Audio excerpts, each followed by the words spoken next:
வணக்கம். இன்றைய முக்கிய நிகழ்வுகள். சாலையில் சென்ற இருசக்கர வாகனத்தின் மீது பேனர் விழுந்து விபத்து, கணவன் மனைவி குழந்தைகள் படுகாயம். புதுச்சேரியில் திடீரென சூறாவளி காற்றுடன் பெய்த கனமழை, வெப்பத்தின் தாக்கம் தணிந்து குளிர்ச்சியான சூழல் நிலவுகிறது. செல்லிப்பட்டு கிராமத்தில் உள்ள அருள்மிகு ஸ்ரீ செல்வ முத்துமாரியம்மன் ஆலயத்தில் கும்பாபிஷேக விழா, திரளான பக்தர்கள் கலந்து கொண்டு சுவாமி தரிசனம். புதுச்சேரியில் ஏற்படும் தொடர் போக்குவரத்து நெரிசலை கட்டுப்படுத்த இ பாஸ் திட்டம் தேவை, அரசுக்கு அதிமுக மாநில செயலாளர் அன்பழகன் வலியுறுத்தல். இனி விரிவான நிகழ்வுகள். புதுச்சேரி கூடப்பாக்கத்தில் பலத்த காற்றுடன் பெய்த கனமழையால் சாலையோரம் வைக்கப்பட்டிருந்த ராட்சத பேனர் சாலையில் சென்ற இருசக்கர வாகனத்தின் மீது விழுந்த விபத்தில் பைக்கில் சென்ற கணவன் மனைவி 2 குழந்தைகள் படுகாயமடைந்து சிகிச்சைக்காக மருத்துவமனையில் அனுமதிக்கப்பட்டுள்ளனர். புதுச்சேரியில் நேற்று இரவு ஒரு சில பகுதிகளில் பலத்த காற்றுடன் கனமழை பெய்தது. இதன் ஒரு பகுதியாக புதுச்சேரி கூடப்பாக்கம் பகுதியில் சாலையோரம் வைக்கப்பட்டிருந்த பேனர் சரிந்து விழுந்தது. இதில் இருசக்கர வாகனத்தில் சென்றவர்கள் மீது பேனர் விழுந்து விபத்து ஏற்பட்டது. இதில் ஒரே இருசக்கர வாகனத்தில் சென்ற கணவன் மனைவி மற்றும் 2 குழந்தைகள் படுகாயம் அடைந்தனர். உடனடியாக அக்கம் பக்கத்தினர் அவர்களை மீட்டு தனியார் மருத்துவமனைக்கு சிகிச்சைக்காக அனுப்பி வைத்தனர். அவர்களுக்கு அங்கு சிகிச்சை அளிக்கப்பட்டு வருகிறது. புதுச்சேரி மாநிலம் முழுவதும் சுமார் 30 நிமிடங்களுக்கு மேலாக பெய்த கனமழை காரணமாக வெப்பத்தின் தாக்கம் குறைந்து குளிர்ச்சியான சூழல் நிலவி வருகிறது. புதுச்சேரியில் கடந்த சில தினங்களாகவே வெப்பத்தின் தாக்கம் அதிகரித்து வருகிறது. இந்நிலையில் அக்னி நட்சத்திரம் தொடங்கிய நிலையில் வெப்பத்தின் தாக்கம் கடுமையாக காணப்பட்டது. 100 டிகிரி வெப்பம் பதிவான நிலையில் தமிழகம் மற்றும் புதுச்சேரியில் கனமழை பெய்யக்கூடும் என சென்னை வானிலை ஆய்வு மையம் அறிவித்திருந்தது. இந்நிலையில் நேற்று மாலை முதல் வானம் மேகமூட்டத்துடன் காணப்பட்டது. இந்நிலையில் சுமார் 30 நிமிடங்களுக்கு மேலாக புதுச்சேரி நகர பகுதி மற்றும் கிராம பகுதி என மாநிலம் முழுவதும் கனமழை பெய்தது. இதன் காரணமாக வெப்பத்தின் தாக்கம் குறைந்து குளிர்ச்சியான சூழல் நிலவி வருகிறது. மண்ணாடிப்பட்டு கொம்யூன் செல்லிப்பட்டு கிராமத்தில் உள்ள அருள்மிகு ஸ்ரீ செல்லமுத்து மாரியம்மன் ஆலயத்தில் கும்பாபிஷேக விழா வெகு விமர்சையாக நடைபெற்றது. புதுச்சேரி மாநிலம் மண்ணாடிப்பட்டு கொம்யூன் செல்லிப்பட்டு கிராமத்தில் எழுந்தருளி இருக்கும் ஸ்ரீ அருள் தரும் செல்லமுத்து மாரியம்மன் ஆலயத்தில் நன்னீராட்டு பெருவிழா மங்களம் இசைக்க சிறப்பாக நடைபெற்றது. மேலும் தொடர்ந்து 3 நாட்களுக்கு ஏற்பாடு செய்யப்பட்டிருந்த கும்பாபிஷேக விழாவில் முதல் நாளாக திருவிளக்கு பூஜை, வேள்வி நிறைவு, திருமுறை பேரொளி வழிபாடு, 2ஆம் நாளில் வேள்வி நிறைவு, திருமுறை பேரொளி வழிபாடு, விமான கலசம் நிறுவுதல் மற்றும் வேள்வி சாலை வழிபாடுகள், அதனைத் தொடர்ந்து பக்தர்களுக்கு பிரசாதம் வழங்குதல் மற்றும் 3ஆம் நாளில் முக்கிய நிகழ்வாக திருப்பள்ளி எழுச்சி, ஊர் பெரியோர்கள், இளைஞர்கள், சிறியவர்கள் வரை காப்பு அணிவித்தல் போன்ற பல்வேறு முக்கிய நிகழ்ச்சிகள் தொடர்ந்து யாகசாலையில் இருந்து விமான திருக்குடம் பல்வேறு பூஜைகளுக்கு பிறகு புறப்பட்டு ஆலயத்தை சென்றடைந்ததை தொடர்ந்து ஆலயத்தின் கோபுர கலசத்தில் விமான திருக்குட நீர் நன்னீராட்டு கும்பாபிஷேக விழா, மூலமூர்த்திகளுக்கு திருக்குட நன்னீராட்டு விழா சிறப்பாக நடைபெற்றது. அதனைத் தொடர்ந்து திருமுறை மற்றும் பேரொளி வழிபாடுடன் ஆலயத்திற்கு வருகை தந்த பக்தர்கள் அனைவருக்கும் ஆலயத்தின் நிர்வாகத்தினர் சார்பில் ஏற்பாடு செய்யப்பட்டிருந்த பிரசாதம் வழங்கப்பட்டது. மேலும் ஸ்ரீ செல்லமுத்து மாரியம்மன் ஆலயத்தில் தெய்வ தமிழ் திருக்குட நன்னீராட்டு பெருவிழாவிற்கான ஏற்பாடுகளை செல்லிப்பட்டு ஆலய நிர்வாகம் மற்றும் விழா குழுவினர்கள், ஊர் இளைஞர்கள், பொதுமக்கள் ஒன்றிணைந்து கும்பாபிஷேகத்திற்கான ஏற்பாடுகளை மிக சிறப்பாக செய்திருந்தனர்.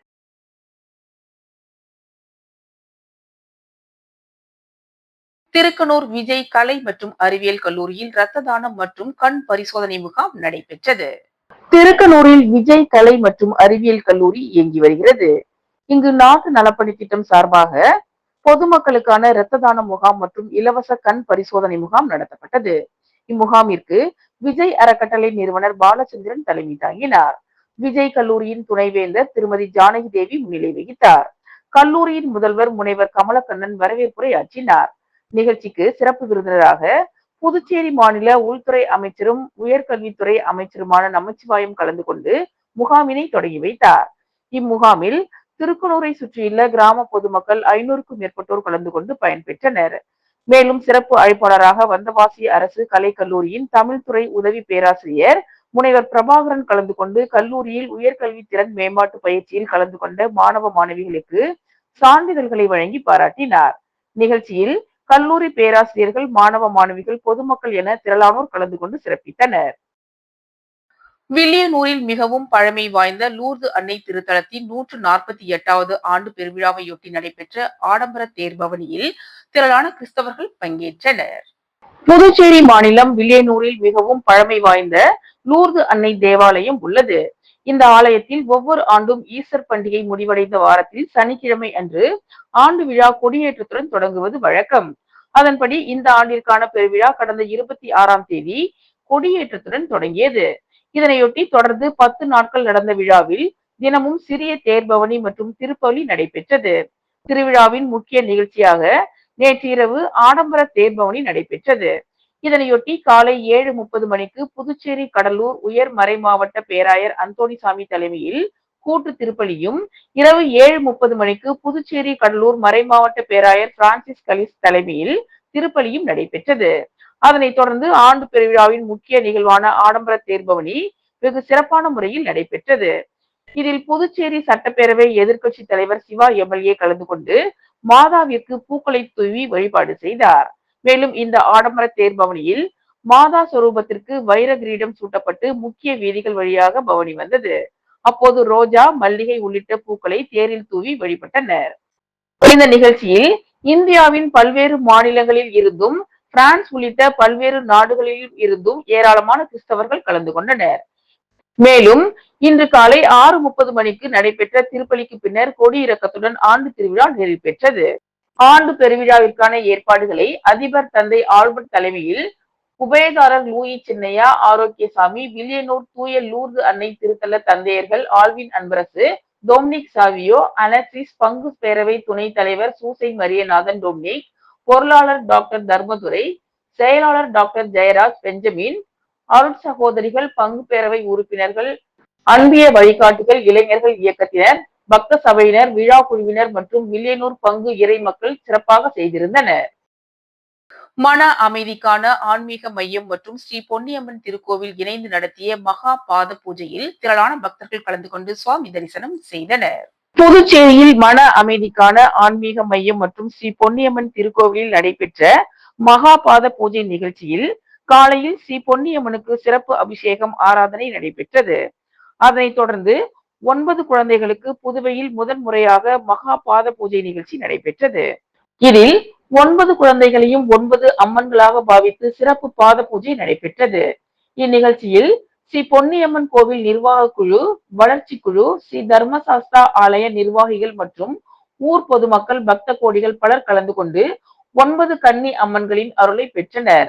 இந்த விழாவினை ஓம் ஸ்ரீ மணிவண்ணன் இறையடிகளார் தலைமை தாங்கி நடத்தி வைத்தார். திருபுவனை தொகுதி திருபுவனை பாளையத்திற்கு உட்பட்ட பகுதிகளில் தார் சாலை அமைக்கும் பணிகளை தொகுதியின் சட்டமன்ற உறுப்பினர் அங்காளன் பூஜை செய்து தொடங்கி வைத்தார். புதுச்சேரி மாநிலம் திருபுவனை தொகுதிக்கு உட்பட்ட திருபுவனை பாளையத்தில் உள்ள சேது நகர் மற்றும் வெங்கடா நகர் சாலைகளை தார் சாலைகளாக மேம்படுத்துவதற்கான திட்ட மதிப்பீடு செய்து பணியாணை பெறப்பட்டு அதற்கான பூமி பூஜை நிகழ்ச்சி தொகுதியின் சட்டமன்ற உறுப்பினர் அங்காளன் தலைமையில் நடைபெற்றது. இந்நிகழ்ச்சியில் பொதுப்பணித்துறை தலைமை பொறியாளர் வீரசெல்வம், செயற்பொறியாளர் சந்திரகுமார், உதவி பொறியாளர் பன்னீர், இளநிலை பொறியாளர் கிருஷ்ணன், ஒப்பந்ததாரர் மற்றும் முக்கிய பிரமுகர்கள், ஊர் பொதுமக்கள் கலந்து கொண்டு சிறப்பித்தனர். புதுச்சேரியில் ஏற்படும் தொடர் போக்குவரத்து நெரிசலை கட்டுப்படுத்த இ பாஸ் திட்டத்தை அறிமுகப்படுத்த வேண்டும் என அதிமுக வலியுறுத்தியுள்ளது. இது தொடர்பாக அதிமுக அலுவலகத்தில் செய்தியாளர்களை சந்தித்த மாநில செயலாளர் அன்பழகன், புதுச்சேரியில் நேற்று முன்தினம் புதியதாக திறக்கப்பட்ட பேருந்து நிலையத்தில் மக்களுக்கு தேவையான அடிப்படை வசதிகள் கூட செய்து தராதது தவறான ஒன்றாகும் என்றும், கழிப்பிட வசதி இல்லை, குடிநீர் வசதி இல்லை, சிறிய கடைகள் கூட இல்லை, இவையெல்லாம் உடனடியாக போர்க்கால அடிப்படையில் ஏற்பாடு செய்ய வேண்டியது புதுச்சேரி நகராட்சியின் கடமையாகும் எனவும், 33 கோடி ரூபாய் செலவில் புதியதாக புனரமைக்கப்பட்ட புதிய பேருந்து நிலையத்தில் மக்களுக்கு தேவையான அத்தியாவசிய வசதிகள் கூட செய்யப்படாமல் இருப்பது தவறான ஒன்றாகும் என்றும், உள்ளாட்சித்துறைக்கு பொறுப்பேற்றுள்ள மாண்புமிகு முதலமைச்சர் அவர்கள் போர்க்கால அடிப்படையில் இது போன்ற அத்தியாவசிய பணிகளை உடனடியாக செய்ய வேண்டும் என கூறினார். மேலும் பொதுப்பணித்துறை மூலம் சுத்திகரிக்கப்பட்ட குடித்தண்ணீர் இலவசமாகவோ அல்லது குறைந்தது 10 இடத்திலாவது பேருந்து நிலையத்தில் விநியோகம் செய்யப்பட வேண்டும் என்றும் கூறிய அவர், சுற்றுலா என்ற பெயரில் வார இறுதி நாட்களில் புதுச்சேரியில் கடுமையான போக்குவரத்து நெரிசல் ஏற்படுகிறது என்றும், தினமும் சுற்றுலா பயணிகள் எண்ணிக்கை அதிகரித்து வருவதால் கடுமையான போக்குவரத்து நெரிசல் ஏற்படுவதாகவும், தமிழகத்தில் இ பாஸ் திட்டம் உள்ளது போன்று புதுச்சேரியிலும் இ பாஸ் திட்டத்தை அமல்படுத்த வேண்டும் என்றும், வீதி எங்கும் அட்டகாசம் நடப்பதாகவும், குடி கும்மாளம் நடப்பதாகவும், போதைப் பொருட்கள் தங்கு தடையின்றி கிடைக்கிறது என்றும், இதன் மீது அரசு சரியான நடவடிக்கை எடுக்க வேண்டும் எனவும், இந்த விவகாரத்தில் துணைநிலை ஆளுநர் நேரடியாக தலையிட்டு புதுச்சேரி நகர பகுதி புதுச்சேரி மக்களுக்கு தான் சொந்தம் என்ற நிலையை உருவாக்க வேண்டும் என்றார்.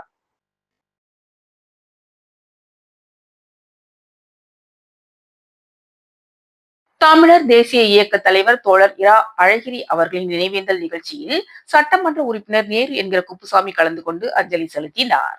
தமிழர் தேசிய இயக்கத்தின் தலைவர் தோழர் இரா அழகிரி அவர்களது 7ஆம் ஆண்டு நினைவேந்தல் நிகழ்ச்சி முதலியார்பேட்டை வானொலி திடலில் நடைபெற்றது. இந்த நிகழ்ச்சியை தமிழர் களம் செயலர் கோ அழகர் ஒருங்கிணைத்து தலைமை தாங்கினார். உருளையன்பேட்டை சட்டமன்ற உறுப்பினர் நேரு என்கிற குப்புசாமி சிறப்பு அழைப்பாளராக கலந்து கொண்டு அஞ்சலி செலுத்தி உரை நிகழ்த்தினார். நிகழ்ச்சியில் மக்கள் வாழ்வுரிமை இயக்கம் ஜெகநாதன், காங்கிரஸ் கட்சியின் கணேசன், திருவேங்கடம், தலித் மக்கள் பாதுகாப்பு இயக்கம் பிரகாஷ் ராஜா, பி போல்ட் கூட்டமைப்பு பஷீர், அம்பேத்கர் தொண்டர்படை பாவாடை ராயன், புதுச்சேரி தமிழ் எழுத்தாளர் கழகம் புதுவை தமிழ் நெஞ்சன், தமிழ் தேசிய பேரியக்கம் வேலுச்சாமி, திராவிடர் கழகம் தமிழ்ச்செல்வம், நாம் தமிழர் கட்சி ரமேஷ், செல்வராஜ், சதீஷ், வெங்கடாச்சலம், முத்து, சுகுமாரன், ராஜா மற்றும் பொதுமக்கள் பலர் கலந்து கொண்டு மலர் தூவி வீர வணக்கம் செலுத்தினர். புதுச்சேரி கரிக்கலாம்பாக்கத்தில் இயங்கி வரும் SRK மேல்நிலைப்பள்ளியின் 25ஆம் ஆண்டு வெள்ளி விழாவில் நடிகை தேவயானி கலந்து கொண்டு மாணவ மாணவிகளின் கலை நிகழ்ச்சிகளை கண்டு ரசித்தார். புதுச்சேரி மாநிலம் கரிக்கலாம்பாக்கத்தில் இயங்கி வரும் SRK மேல்நிலைப்பள்ளியின் 25ஆம் ஆண்டு விழா வெள்ளி விழாவாக கொண்டாடப்பட்டது. பள்ளி தாளாளர் மகேந்திரன் தலைமை தாங்கி விழாவிற்கு வந்த அனைவரையும் வரவேற்றார்.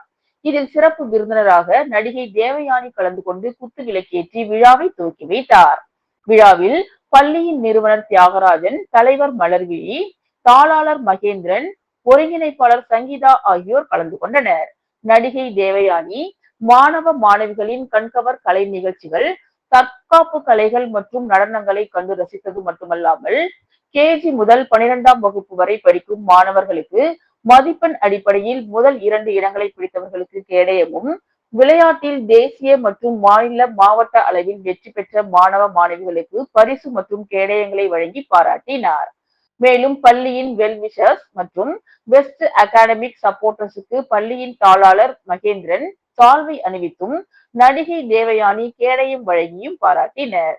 இறுதியாக பள்ளியின் வளர்ச்சிக்கு உறுதுணையாக செயல்பட்ட அனைத்து ஆசிரியர் பெருமக்களையும் பள்ளி தாளாளர் மகேந்திரன் மற்றும் பள்ளி ஒருங்கிணைப்பாளர் சங்கீதா ஆகியோர் பாராட்டி பரிசுகளை வழங்கினர்.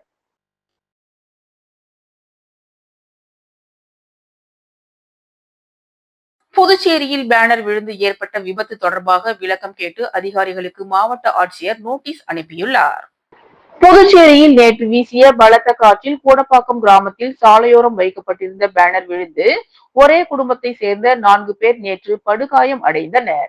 இந்நிலையில் பேனர்களை அகற்றாத அதிகாரிகளுக்கு மாவட்ட ஆட்சியர் குலோத்துங்கன் விளக்கம் கேட்டு நோட்டீஸ் வழங்கியுள்ளார்.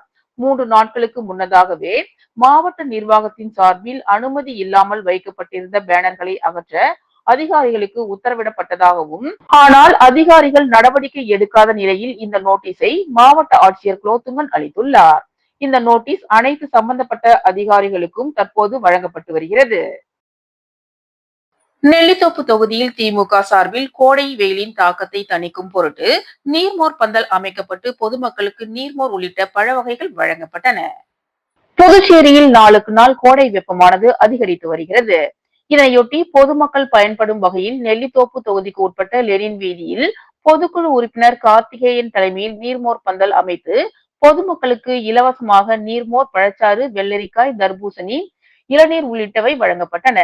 இதில் சிறப்பு விருந்தினராக எதிர்க்கட்சி தலைவரும் மாநில அமைப்பாளருமான சிவா, உருளையன்பேட்டை தொகுதி திமுக பொறுப்பாளர் கோபால் ஆகியோர் கலந்து கொண்டு பொதுமக்களுக்கு நீர்மோர் உள்ளிட்ட பழ வகைகளை வழங்கினர்.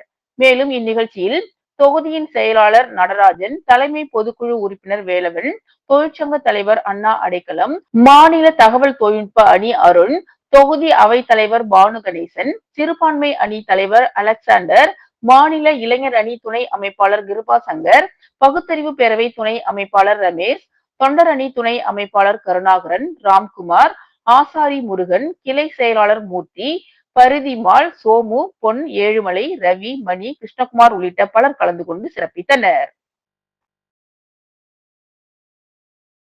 உருளையன்பேட்டை தொகுதிக்கு உட்பட்ட மறைமலை அடிகள் சாலையில் உள்ள ராஜீவ்காந்தி பேருந்து நிலையத்தில் தொகுதியின் சட்டமன்ற உறுப்பினர் நேரு என்கிற குப்புசாமி ஆய்வு மேற்கொண்டார். புதுச்சேரி உருளையன்பேட்டை தொகுதிக்கு உட்பட்ட மறைமலை அடிகள் சாலையில் ஸ்மார்ட் சிட்டி திட்டத்தின் மூலம் புதியதாக கட்டப்பட்ட ராஜீவ்காந்தி அரசு பேருந்து நிலையத்தை கடந்த 2ஆம் தேதி புதுச்சேரி துணைநிலை ஆளுநர் மற்றும் முதலமைச்சர் ஆகியோர் மக்கள் பயன்பாட்டிற்காக திறந்து வைத்தனர்.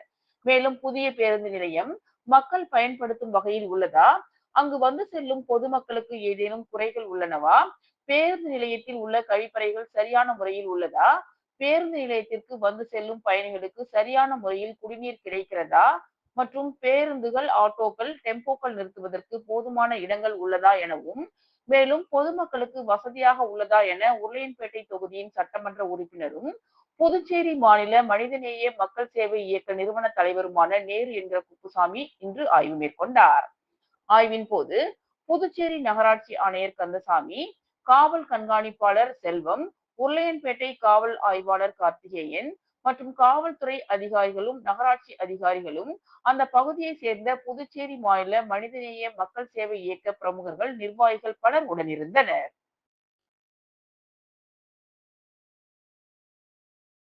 புதுச்சேரி வில்லியனூரில் வாகன ஓட்டுநர்கள் மற்றும் உரிமையாளர்கள் தொழிலாளர் சங்கத்தின் 4ஆம் ஆண்டு துவக்க விழா தனியார் மண்டபத்தில் நடைபெற்றது. புதுச்சேரி சிகரம் வாகன ஓட்டுநர்கள் மற்றும் உரிமையாளர்கள் தொழிலாளர்கள் சங்கத்தின் 4ஆம் ஆண்டு துவக்க விழா சங்கத்தின் புதுச்சேரி மாநில தலைவர் வேலு தலைமையில் வில்லியனூர் தனியார் மண்டபத்தில் நடைபெற்றது. மேலும் ஆண்டு விழாவில் சங்கத்தின் உறுப்பினர்களுக்கு புதிய அடையாள அட்டை மற்றும் 10 லட்சம் ரூபாய்க்கான விபத்து காப்பீடு பத்திரம் 500 பேருக்கு வழங்கப்பட்டது. மேலும் இந்நிகழ்ச்சியில் சிறப்பு அழைப்பாளராக கலந்து கொண்ட தொழிலதிபர் ரவிக்குமார் சங்க உறுப்பினர்களுக்கு அடையாள அட்டையை வழங்கி பாராட்டினார். அதனைத் தொடர்ந்து சங்கத்தின் நிர்வாகிகள் சாலை பாதுகாப்பு விழிப்புணர்வு ஏற்படுத்தும் வகையில் பல்வேறு தகவல்களை கூறினர். மேலும் நிகழ்ச்சியில் சங்கத்தின் நிர்வாகிகள், பொறுப்பாளர்கள், உறுப்பினர்கள் சுமார் 500க்கும் மேற்பட்டோர் கலந்து கொண்டு சிறப்பித்தனர். இத்துடன் இன்றைய நிகழ்வுகள் நிறைவடைந்தன. வணக்கம்.